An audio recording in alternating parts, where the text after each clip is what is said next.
নমস্কার, আমি doctor Arindam Das, consultant otologist and cochlear implant surgeon, Bellevue clinic, Kolkata. আপনাদের মধ্যে অনেকেই প্রত্যেক বছর বিভিন্ন রকম ব্লাড টেস্ট করেন, হেলথ চেক আপ করেন, ইসিজি, এক্স রে বা ডাক্তারবাবুদের পরামর্শ নিয়ে কোনো রোগ না থাকা সত্ত্বেও শারীরিক সুস্থতা বিচার করার জন্য হেলথ চেক আপ এগুলো করে থাকেন, এবং এটা ডে বাই ডে পপুলারও হয়েছে এবং তার বেশ কিছু জাস্টিফিকেশনসও রয়েছে।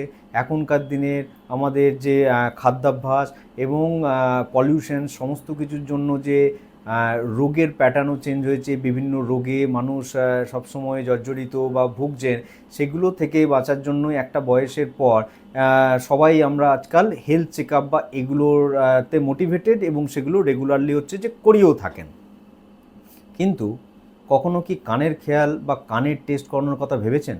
যারা 60 ঊর্ধ্ব, 60 বছর বয়স হয়ে গেছে, আজকের দিনে তাদের ক্ষেত্রেও কিন্তু বছরে একবার করে পিওর টোন অডিওমেট্রি বা একটা অডিওগ্রাম করে কানের হেলথটাও পরীক্ষা করা দরকার। না হলে হয়তো আপনার অজ্ঞাতেই কানের হেলথও আস্তে আস্তে খারাপ হতে হতে কোনো একদিন হয়তো কানের শ্রবণ শক্তিও হ্রাস হতে শুরু করবে, এবং সেটা হয়তো আর কোনোভাবেই ট্রিটমেন্ট করা হয়তো সম্ভবই হবে না।